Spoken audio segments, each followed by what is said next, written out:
Mas ela não abre na terça. Pecado.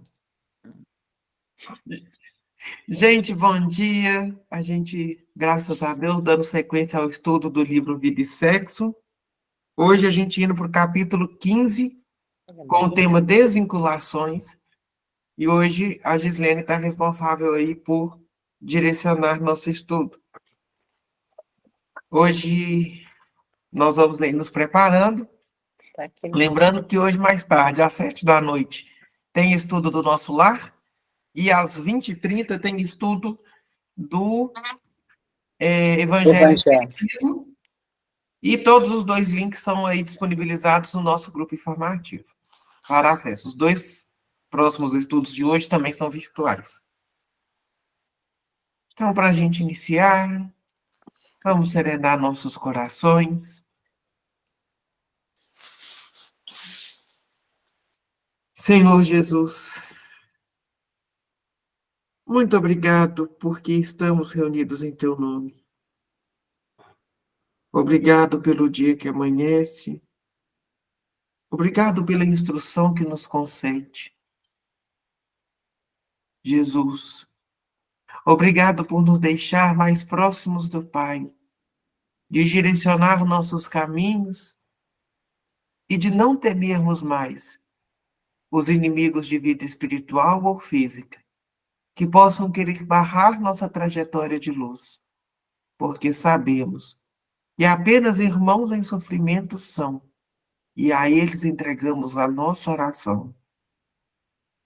Jesus, alimente nossa alma com tua palavra, para que, nutridos de seu amor, possamos disseminar seu evangelho como a bandeira da paz que somos convidados a vivenciar. Mestre, fazei, enfim, de cada um de nós discípulos missionários de teu amor, para que, levando a sua paz, possamos experimentar cada dia mais a regeneração de cada um de nós. Hoje, Senhor, colocamos em tuas mãos, especialmente a nossa irmã Gislene, para que, inspirada pelos bons espíritos, possa nos trazer o estudo de hoje, em conformidade com aquilo que precisamos escutar. Fica conosco, Mestre amado, hoje e sempre, que assim seja. Que assim seja. Fica à vontade, a casa é sua. Obrigada, né, pela oportunidade e pelo estudo, né? Porque para eu estar aqui falando alguma coisa, eu precisei estudar bastante, inclusive. Mas espero que eu consiga transmitir alguma coisa boa, né? Então, nós vamos falar de desvinculações. Pergunta: a algumas pessoas a doutrina da reencarnação se imagina destruidora dos laços de família com o fazê-los anterior à existência. A resposta: ela os distende, não os destrói, fundando-se o parentesco em afeições anteriores menos precárias são os laços existentes entre os membros de uma mesma família. Essa doutrina amplia os deveres da fraternidade, porquanto no nosso vizinho ou no nosso servo pode achar-se um espírito a quem tenhas estado presos pelos laços da consanguinidade. Isso é uma parte da questão 205 do Livro dos Espíritos. E aí, continua aqui, nessa questão, ela continua ainda falando que ela estende, mas não destrói a parentela, estando baseada nas afeições anteriores. E ela diminui, entretanto, a importância que alguns dão à sua genealogia, visto que pode ter um pai ou um espírito pertencente a outra raça e vindo de condição diferente, né? Então, as pessoas elas se baseiam no orgulho quando o que a maioria honra os seus ancestrais. São títulos, posições e fortuna. E aí a gente vem para a desvinculação entre os que amam com a necessidade de sanar os enganos e erros do amor, assume habitualmente o aspecto de dolorosa cirurgia psíquica. Por semelhante razão, a divina sabedoria concede às criaturas tempo e condições renovadas na preparação gradual do acontecimento. Essa desvinculação, via de regra, se verifica numa constante digna de nota. A posição de pais e filhos inclui-se nela os pais e filhos adotivos, uma vez que, no enternecimento do lar, todos os jogos da ternura são colocados na mesa do cotidiano, revestidos de encantamento construtivo. No fundo, porém, da personalidade paterna ou do maternal coração, descansam os remanescentes de grandes afeições, às vezes desequilibradas e menos felizes, trazidos de outras instâncias no domínio da reencarnação. Gente, eu vou continuar lendo aqui porque eu acho que até um certo ponto aqui está falando, né, sobre o complexo de Édipo, né? A libido ou instinto sexual na forma de energia psíquica tendem à conservação da vida, à conservação da vida, permanece em muitos casos a carícia dos pais, vestida em veludíneo. Eu não sei, não consegui achar o significado disso. Eu acredito que é um manto, Murilo, alguma coisa assim? É como se fosse um manto de veludo, ele é sedoso, ele é macio. Ah, tá. Eu não achei não, mas eu imaginei que fosse alguma coisa, porque aqui fala, né, manto de carinho e beleza, mas um manto de veludo? Mas o amor é ainda no ádito do espírito, qual fogo de vida que se nutre do próprio lenho. Por sua vez, nos entes que retornam à estação da esperança doméstica, essa mesma afetividade reponta, insupitável e genuína, conquanto metamorfoseada nos brincos da infância. Os pequeninos, porém, recém-vindos da amnésia natural, que a reencarnação lhe impôs, não conseguem esconder as próprias disposições no campo da preferência e surgem neles, né, de inópino, inesperadamente, subitamente, né, quase sempre as inclinações descontroladas, nos caprichos como que se mostram, exigindo especial atenção de pai ou mãe, a revelarem de modo claro para que resumam se lhes dirigem os laços mais fortes.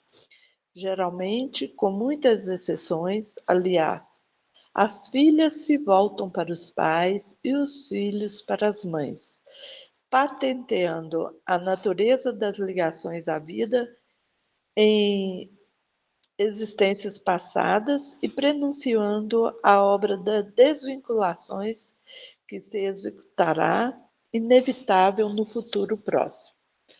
Óbvio que nem todos os filhos aparecem no lar categorizados à conta da desvinculação afetiva, porquanto de milhões de espíritos no corpo da humanidade tomam estrutura física, no desempenho de encargos simples ou complexos, valendo-se da colaboração dos pais à maneira de amigos que se entreajudam nas faixas da confiança da afinidade recíproca.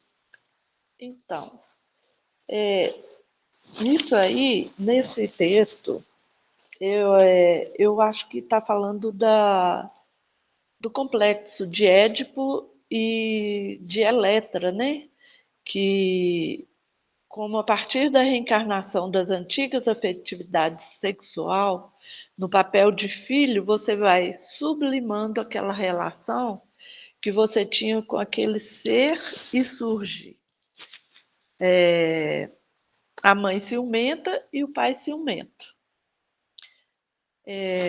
Na regra evolutiva, é a sublimação daquela relação que era de uma afetiva, possessiva de sexualidade desregrada. Em nome do prazer, da presença do ser amado, você rompe aquilo que é mais precioso, que é a dignidade da promessa, da confiança, do relacionamento e cria problemas sérios na espiritualidade.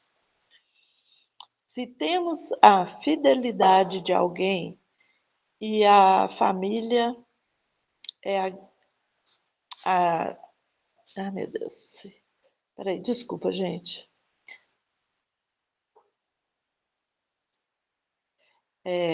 Se temos a fidelidade de alguém e a família e a gente despreza, depois a gente vem na ausência dessas coisas. Vem solitário. Quando for para desvincular, deixe ir, para que o novo se manifeste. Desvincular é difícil, mas é necessário. Então, eu acho que essa primeira fase aqui do texto, eu relacionei muito com o complexo mesmo de Édipo e do complexo de Electra. Estou certo ou não, Murilo? Tem muito a ver. Vamos dar uma voltinha aqui nesse texto, que lá vem Uhum. Murilo Palpiteiro. Não, tá certinho. Quando Emmanuel volta para a gente lá na questão 205 de O Livro dos Espíritos, é importante a gente entender que a afeição é o fruto do afeto.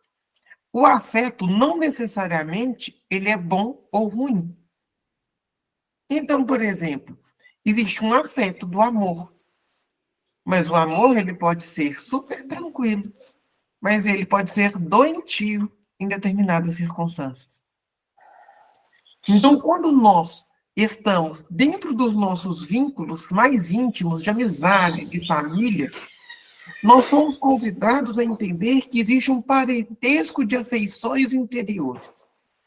Então, ao mesmo tempo que no meu círculo de convívio eu vou ter pessoas ali que são extremamente ligadas a mim por afetos mais sublimes, eu também terei outras pessoas em que os afetos que nos unem não são dos melhores. O importante é que, indiferente de qual afeto, a finalidade da reencarnação, quando pensada por essa ótica, é sempre a de progresso de todos os espíritos envolvidos na relação. Então, se dentro do meu contexto íntimo tem alguém ali que, em relação a mim, somos desajustados, a gente, em outras vidas, trouxe ali resquícios de mágoas, de ressentimentos, nesta vida, essa afeição está vindo como uma forma de regenerar, de reconstruir a relação que antes não foi legal, como uma forma fraterna de ser e existir no mundo.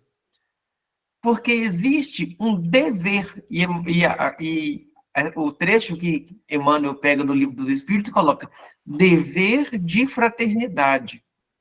Porque fraternidade não é algo possível, é algo imperioso para que a gente dê conta de dar novos passos na vida, enquanto espíritos. Eu acho que é interessante quando a Casa Espírita assume dentro do seu nome, igual a nossa lá, fraternidade, Mundo Luz. Não é porque a fraternidade já se estabeleceu, é porque desde o nome a gente é convidado a não esquecer desse propósito. Então, quando nós temos esse dever de fraternidade enraizado na nossa forma de ser e agir no mundo, a gente está mais relacionado com o propósito de estarmos encarnados.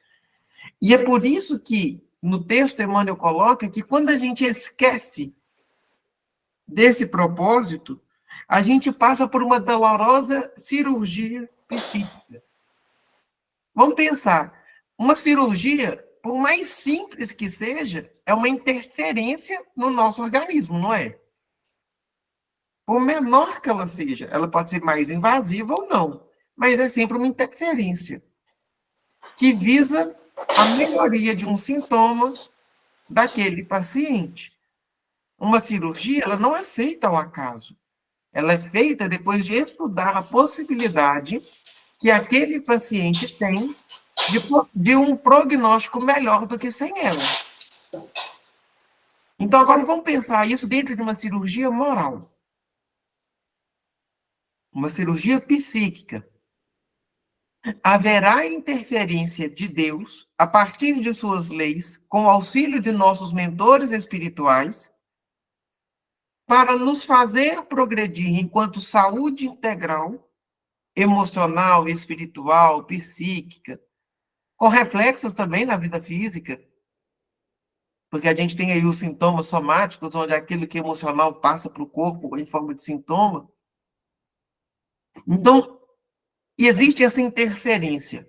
Agora, não quer dizer que essa interferência vai ser simples, porque a dor foi a forma como a gente escolheu aprender. Porque a gente pode escolher aprender de formas mais leves, mais tranquilas. O problema é que a gente, muitas vezes, esquece disso e acha que a dor é o único caminho de aprendizado. E não é. Então, ele coloca aqui, a gente tem duas coisas maravilhosas a nosso favor. Tempo e as condições renovadas. Gente, quem de nós que hoje não fala que a gente não tem tempo para fazer o que tem que ser feito? Eu acho que o maior desafio hoje é gestão do nosso tempo. A gente acha que o nosso dia vai ter que ter 36 horas ao invés de 24 para dar conta de tanta coisa. Mas o mundo sempre teve 24 horas no dia e sempre deu certo. Será o que está nos fazendo atrapalhar com a gestão do nosso tempo? Será que é elencar prioridades? Será que é não querer abraçar o mundo? Será que é se cuidar e se priorizar em algo? Para que as vinculações sejam efetivas quando tiverem que ser, mas as desvinculações também serem efetivas de uma forma sadia. E condições renovadas. É porque, às vezes, a gente anda em círculo e quer resultados diferentes da nossa ação. E não vai dar certo. Quando a gente tem que dar um passo, a gente tem que dar um passo consciente. O que a gente vai fazer para alcançar essa consciência? Aí é outros 500. Aí é outro desafio. Porque a gente passa por um encantamento construtivo. E Emmanuel coloca assim, encantamento construtivo. Eu fiquei numa birra desse termo. Porque quando a gente se encanta por algo, a gente se maravilha, a gente apaixona. A gente vê todas as virtudes daquela situação ou daquela pessoa. O problema é quando que o encantamento é construtivo. Será que todo encantamento é construtivo? Não, às vezes o encantamento te cega. É quase que um convite de Emmanuel assim, vamos nos encantar, vamos nos apaixonar pela vida, mas com o pé no chão. Porque senão você vai ser levado pelo instinto e não pelo sentimento. Nós não somos animais mais. Já passamos disso. A gente precisa progredir. E depois ele entra num pensamento muito freudiano, né? Que aí a Gislene bem trouxe para a gente sobre o complexo de Édipo. Mas ele tem um termo que ele encaixa muito interessante, que é a pulsão de vida. Então, para a gente entender esse termo, a gente tem que entender pulsão de vida. Então, por exemplo, para Freud, quando a gente tem, todos nós temos uma energia, um libido, que a gente direciona aos desejos de nossa vida. Isso não tem conotação de sexualidade enquanto ato sexual, tem enquanto questão de afetividade. Na pulsão de vida, a gente tem 3 palavrinhas que nos ajudam a entender ela melhor. Porque a gente busca satisfação, sobrevivência e perpetuação. Então, na pulsão de vida, eu sou uma pessoa que me engajo com a vida para fazer com que as minhas relações sejam prazerosas, alegres, felizes. Eu tenho um gozo por viver, mas eu busco satisfazer os meus desejos. Eu busco sobreviver àquilo que me é ameaçador. E eu quero continuar, perpetuar a minha vida. Então, quando ele coloca que, enquanto energia psíquica, existe esse ato de conservação, aqui ele está falando de pulsão de vida. E por que que depois ele traz essas inclinações ali, que a Gislene falou para a gente do complexo de Édipo? Porque quando a gente é uma criança, a gente tende a querer. Vamos voltar lá, vamos olhar para as crianças hoje, que a gente convive. Às vezes, tem um vídeo até muito legal na internet, que é a filha com ciúme da mãe. Então, toda hora que o pai vai abraçar a mãe, ela separa o pai e a mãe, vai lá e abraça o pai. Depois, isso é natural, todo mundo vai passar, é o normal que se passe. Existe um processo que ele chama de castração simbólica, que é quando a criança entende que ela não está ali competindo com o pai ou com a mãe, que existe uma vida além da relação que ela tem com os dois, que os dois têm uma vida afetiva que não tem a ver com ela. E isso é um processo, muitas vezes, doloroso. Quando que a gente vê que esse processo de castração simbólica ele passou? Quando, por exemplo, a criança entra para a escola e já acha ótimo ir para a escola. No final, ele já está dando até tchau para a gente na porta da escola e está indo embora sozinho, achando ótimo, lindo. Mas até isso acontecer, a criança chora, dá birra, não quer ir para a escola, até finge que adoece para não ir. Por quê? O mundo não existe sem a figura materna ou paterna que está ali, com a figura do cuidado. Então, pensando nessa questão, o que Emmanuel quer trazer para a gente assim, muito forte? É que todas as vinculações e desvinculações que acontecem no desenvolvimento do nosso enquanto ser, vai ter reflexos na vida espiritual. Então, por isso a gente é convidado a pensar como que as nossas relações se consolidam e como as nossas relações se desvinculam. Porque todas elas vão gerar grande impacto na nossa vida espiritual e emocional. Assim como as nossas vinculações e desvinculações com os nossos pais ou com os nossos cuidadores vão determinar a nossa forma de ser e agir no mundo, na constituição de quem somos.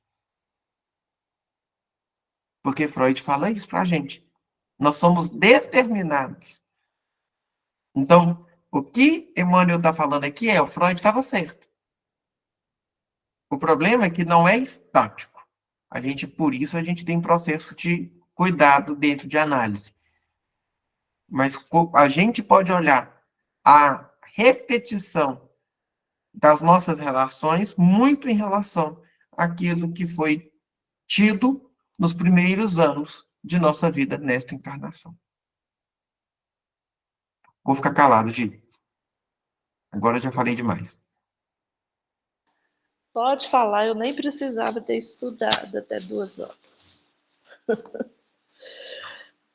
Então, continuando.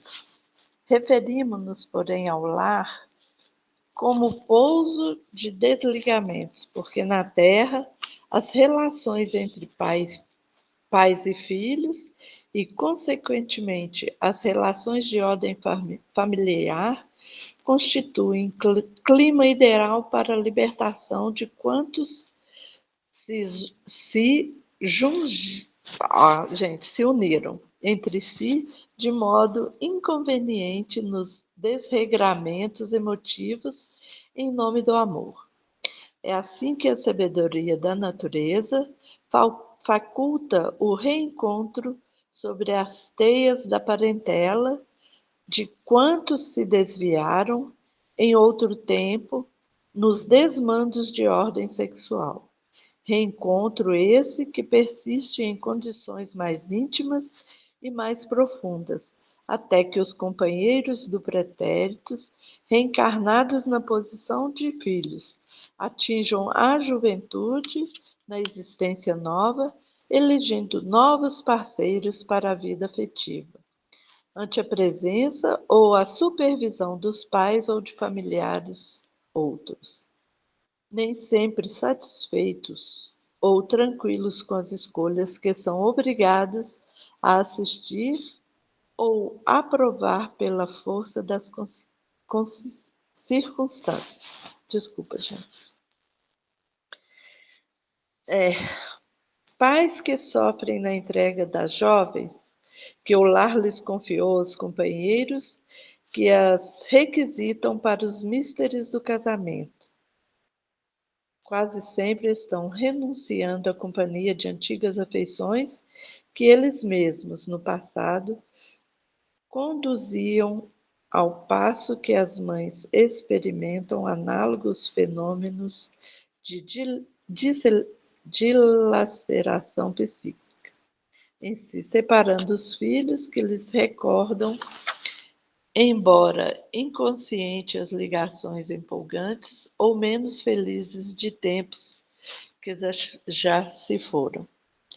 É por meio das lutas e adeuses em família, com a criação de núcleos diferentes na parentela, pela transferência habitual dos filhos, seja a noras e genros, ou a tarefas e experiências diversas das deles. Os pais, sempre que respeitam as necessidades e resoluções dos seus rebentos, alcançam a vitória sobre si mesmos, no rumo da própria emancipação da imortalidade.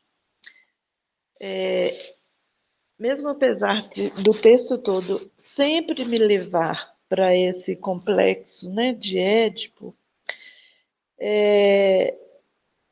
eu fiz uma seguinte comparação. Bom, que a vinculação é o alimento das almas, é a aquisição da experiência. Enquanto a desvinculação expressa o real poder do indivíduo, pois quando voluntária e conscientemente atesta a autoridade de quem entrou, fixou e saiu para avançar mais preparado moralmente. Então, quando a pessoa entra num grupo fixa, né, um grupo familiar, um grupo de amigos, e aí ela se desvincula desse grupo, eu acredito que é para avançar e voltar preparado, mais preparado moralmente. De várias formas, a espiritualidade nos desvincula de situações estagnadas. Essa desvinculação pode ocorrer de forma inesperada para o nosso processo. Pode ocorrer porque no grupo que fizemos para cumprirmos determinada tarefa, inclusive a família com outro ser, esse ser esse ser demande por vontade própria outros caminhos, e nem sempre ele faz isso com o cuidado que nosso coração precisa, né? Então, de repente ele desvincula assim tão abruptamente e deixa o coração machucado, né, das pessoas que ficaram para trás. Outras formas de desvincular perda de entes queridos, gestações frustradas, deserções afetivas, rejeições grosseiras, enfermidades inesperadas, quebra financeira, né, entre sócios, desentendimento nas relações fomentadas por entidades inferiores, subjugação intelectual e moral, com a ação da prece, renovando possibilidades. É engraçado, né, que quando eu vi isso, eu falei assim, como que você pode desvincular com ação de prece, né? Mas é porque a prece nos desvincula, renovando possibilidades de sintonia. Nos desvincula com dos atavismos e vícios que mantínhamos, né? Estarmos presos a um grupo por vício, né? Eu vou continuar casada porque eu amo essa pessoa, mas ela está me fazendo mal, fazendo algumas coisas. E a gente continua atada nessa pessoa, né? Querendo resgatar esse casamento, ou esse amigo, né? Que a gente tem há muitos anos e o amigo começa a fazer coisas que a gente não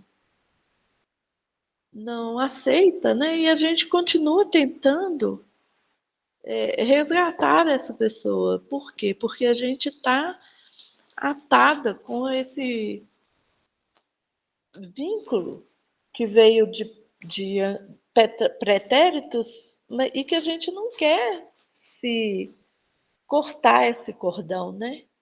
Mas a ação ajuda a gente a desvincular disso, né?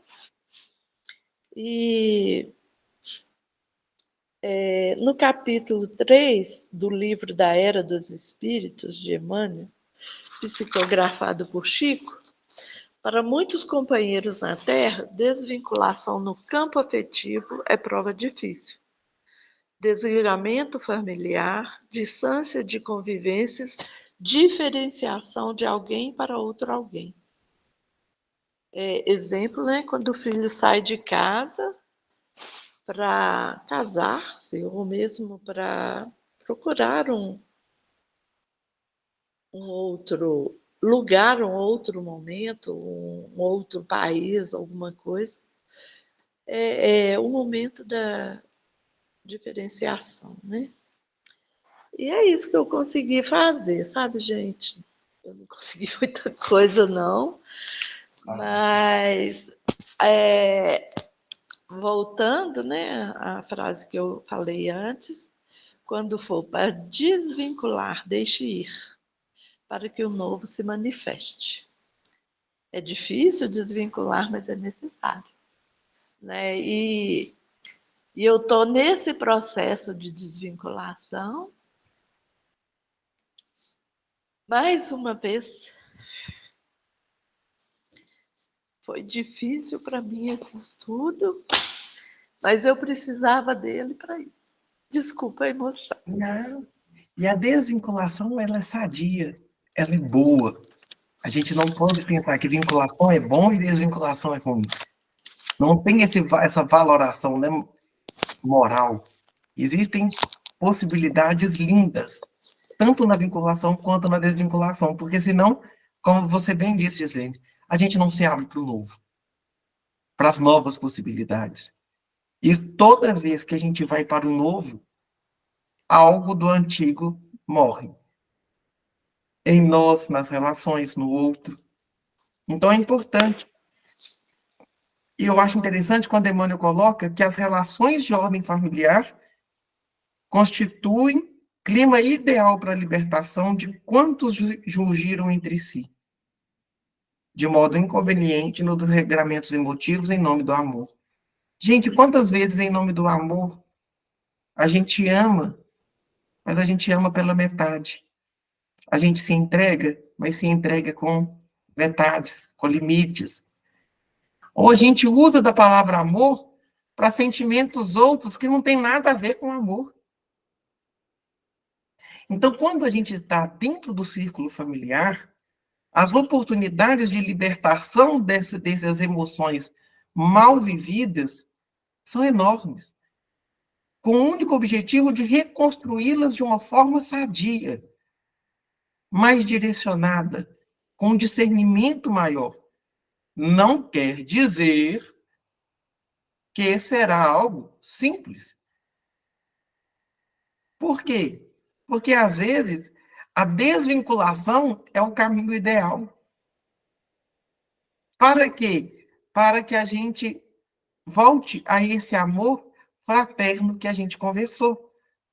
E eu acho super interessante, porque no texto de Emmanuel, o tempo todo ele reforça a responsabilidade dos pais na educação moral e espiritual dos filhos, como aqueles que, ao mesmo tempo que educam, são aqueles que colocam limite, porque educação e limite caminham juntos.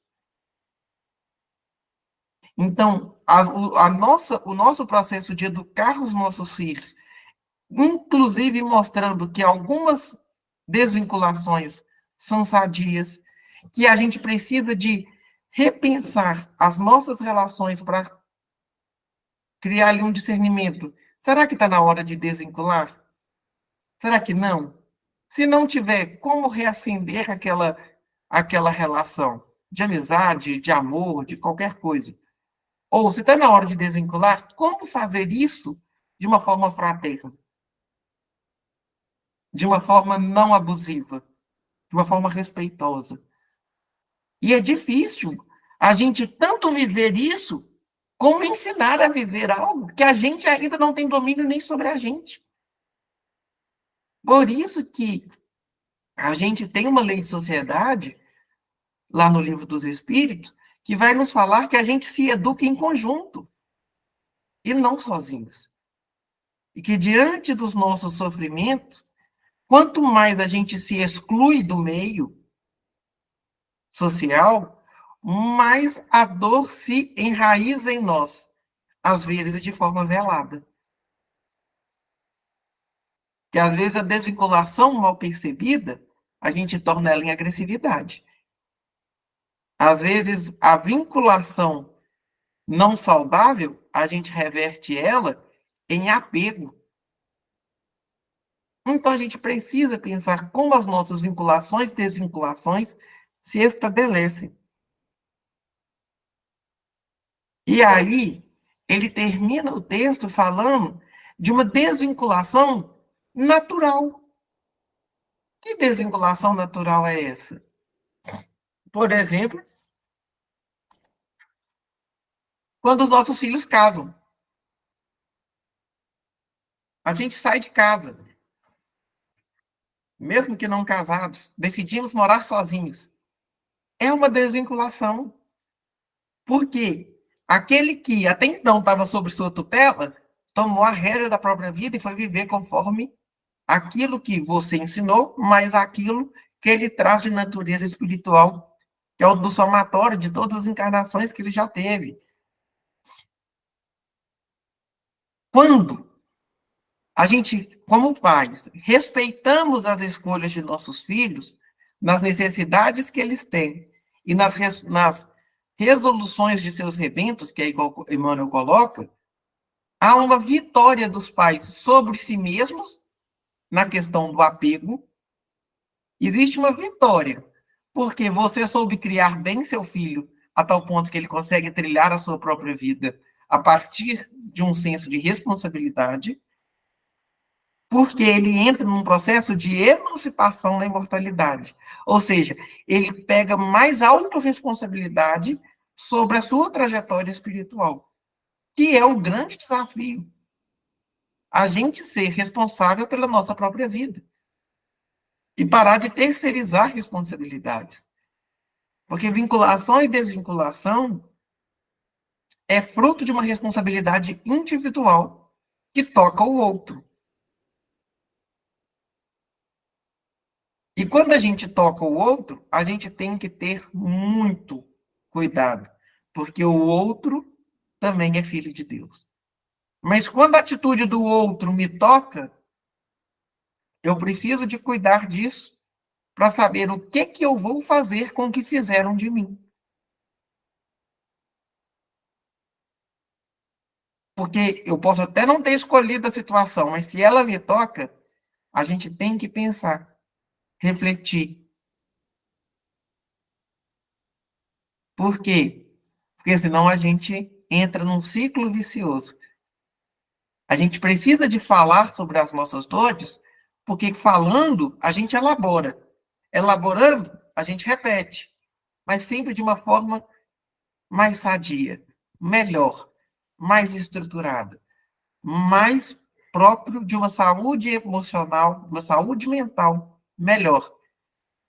E a gente volta lá no início, porque a nossa vida emocional está intimamente ligada à nossa vida espiritual. Porque as relações que se estabelecem no plano encarnado são semelhantes a que a gente estabelece com os espíritos desencarnados. Então a gente é convidado a pensar como que tem sido os nossos processos de vinculação e desvinculação. Porque aí a gente vai encontrar quem são as nossas companhias espirituais, que muitas vezes a gente questiona, será que tem alguém aqui? Se tem, quem é? É exatamente aquele com quem você se afiniza. Eu achei esse texto dele provocante, mas achei um texto maravilhoso. Dani, Ícaro, Rosana, Ribeiro, o que vocês acharam aí? A gente começa a pensar como que nós criamos os nossos filhos, né? Graças a Deus, nós viemos já com essa desvinculação. Pelo menos aqui em casa nós não tivemos essas situações, né? De ciúme de pai, de mãe. Já com o meu pai, já foi diferente. Ele era possessivo, tanto comigo quanto com a minha mãe. Era uma coisa absurda, absurda, a ponto de não poder sair, de não poder, no máximo, ir para a escola e voltar. As roupas, na época que todo mundo usava mini saia, eu tinha que usar a saia abaixo do joelho, porque ele achava que eu não podia expor nada. Todo mundo na praia andando de biquíni, eu tinha que usar maiô de senhora de 50 anos, que hoje nem pode se falar de 50 anos, porque a senhora de 50 anos está usando biquíni, que eu deveria ter usado aos meus 20. E ele tinha esse apego aos filhos todos, inclusive aos homens. Era uma possessão, não era nem um amor, era possessivo. E acho que talvez por isso, quando o Luiz e eu nos casamos, a gente já não teve esse tipo de problema com os filhos, com as filhas, né? O filho e as filhas. Graças a Deus, nós não passamos por essa situação. Mas eu conheço casos e mais casos de mães possessivas com os filhos, que os filhos não podiam namorar. Sempre tinham defeito, porque, inclusive, fala, né, que a sogra é aquela que vai cutucar a ferida. E aqui em casa foi o contrário. Quando o Luiz André resolveu namorar, eu falei, vai fazer sua vida, vai namorar, vai casar, vai ver sua vida. Graças a Deus. E a Carol, quando quis ir embora do país, casar para ir embora, eu fui a primeira a aprovar, falar, graças a Deus, encontrou uma pessoa que ela ama, que está dando certo, e o Luiz também. Então, eu acho que são aprendizados que a gente vai levando e vai passando também para os filhos da gente, né?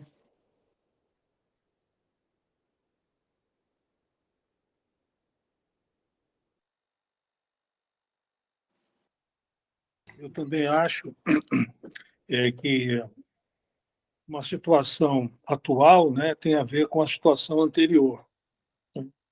Nós temos exemplos de situações onde o filho eventualmente foi amante da mãe, numa gestão anterior. Então, tem toda aí uma problemática no lado espiritual que congrega, né, que haja uma interferência muito grande nas nossas consciências atuais, né? Então, se houve uma harmonização com pequenos problemas do passado, a família é mais fácil de se acertar, né? Porque traz na sua consciência, na sua memória, as informações de que as coisas não transcorreram tão tumultuadamente numa gestão anterior, né? A gente vê muitos exemplos aí de filhos, né, que não se dão com o pai ou não se dão com a mãe, a filha é a mesma coisa. Então, eu acho que esse histórico, né, de umas vidas anteriores traz essa informação, e esse problema, se não resolvido de uma maneira amorosa na vida atual, realmente não termina muito bem, né? Com a separação do casal, né? As dificuldades de relacionamento com os filhos e etc. Então, o fato de estarmos numa doutrina onde a compreensão, né, o carinho, o amor, ele está acima de qualquer coisa, faz com que aquele casal, ou mesmo os filhos, procurem, através dessa informação, dessa leitura que é feita, né, não é a leitura do livro, é a leitura da vivência, né, a leitura da vida, faz com que esses elementos se afinizem melhor, né, mesmo que às vezes até contrariamente, né, os pensamentos, mas vão entendendo que o processo ele teve uma mudança, né, poderá ocorrer melhoria, né, então faz com que as famílias procurem se engajar de uma maneira melhor, né, no processo familiar. Entendeu? Alguns têm a sorte de receber como filhos, né, irmãos do passado que, com um leve polimento, já se resolve. Em outros casos, nem tanto, porque a agressividade, os problemas do passado realmente foram muito graves. Então, muitas das vezes, não consegue se resolver numa encarnação presente, talvez ainda mais à frente, mais no futuro. Então, esse relacionamento familiar, eu acho assim que pesa muito esse histórico, né, de vidas passadas. É isso.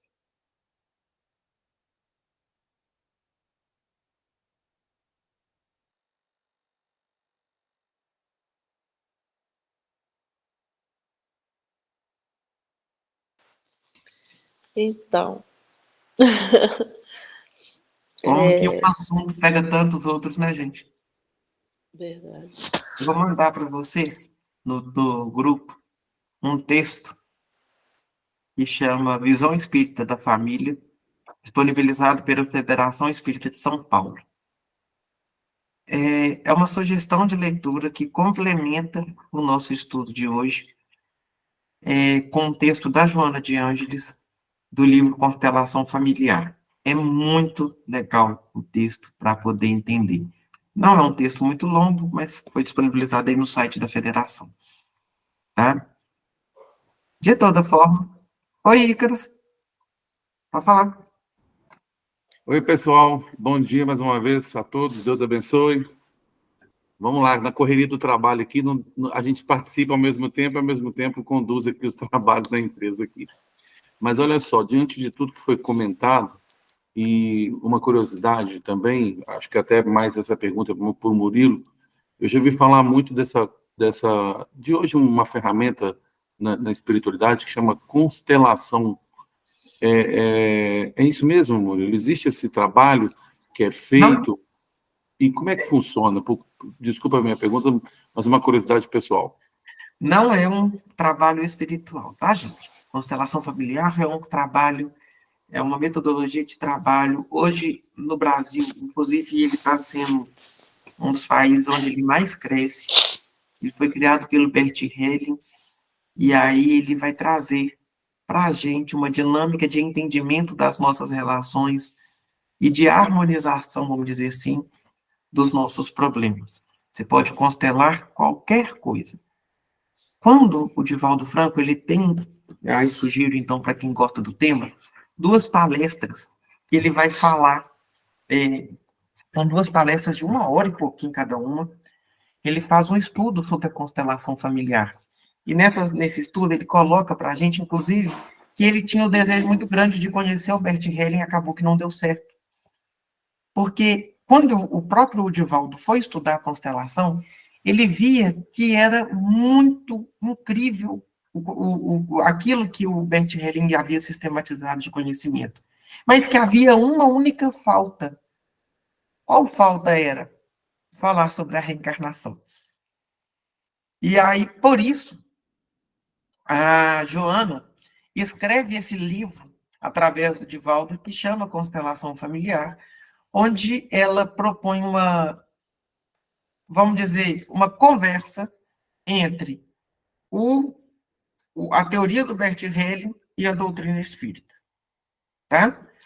Como está tendo muita curiosidade aí sobre a constelação lá na nossa casa, depois a gente vai marcar um dia aí, se der certo, para a gente fazer a constelação lá.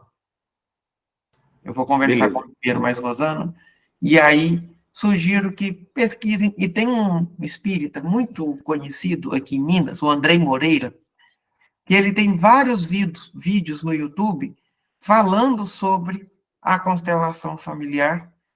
O Andrei Moreira é médico, é escritor espírita, é palestrante, médium, e ele faz um trabalho muito legal sobre o entendimento da constelação familiar por uma ótica espiritual, tá? Que é muito bom também de perceber. E tem uma série na Netflix que chama Uma Nova Mulher, de 2 temporadas, que dá para a gente entender. Claro, gente, vamos pensar que é uma série, tá? Não vamos achar que é passe de mágica, não. Mas ajuda a gente a entender muito da constelação, que lá eles chamam de expansão de consciência, porque constelação não tem mediunidade envolvida, tá? E lá dentro daquela série vai mostrar como que é o impacto do outro da nossa vida pela ótica da constelação. Então aí fica essas fontes aí que dá para começar a pesquisa. Perfeito. Obrigado aí pelo esclarecimento. Muito bom. Ok. Agradeço então a todos. Agradeço aí a Gislene pelo preparo do estudo, mais uma vez contribuindo conosco. Lembrando que a gente tem nosso encontro então hoje, mais tarde, às 7 com o Nosso Lar e às 20h30 com o Evangelho e o Espiritismo, com a Noêmia. E o do Nosso Lar com a Vivi e o Thelma. Tá bom? Ô, Ribeiro, consegue fazer a prece para nós? Ok.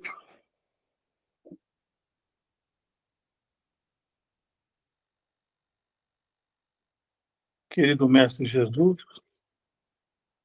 mais uma vez aqui em teu nome, fizemos aí o nosso curso, buscando nele o entendimento sadio, para que a gente possa equacionar as nossas dificuldades, os nossos problemas, de uma maneira pacífica. Agradecemos a toda a espiritualidade, sempre presente, nos intuindo, orientando e principalmente nos protegendo. Que esse momento de ensino traga para nós sempre uma condição diferente de olharmos de uma maneira mais objetiva as situações que nós vivemos aqui na Terra. O nosso agradecimento a todos vocês, agradecimento aos participantes dessa reunião, agradecemos ao nosso querido Murilo, que traz para nós sempre um pensamento diferenciado, para que a gente agregue em nossas mentes motivos de nós continuarmos nessa doutrina maravilhosa. Um grande abraço a todos, que Jesus continue conosco, trazendo a paz, a luz e a caridade. Que assim seja, graças a Deus. Que assim seja. Meus irmãos, agradeço muito e até a próxima semana.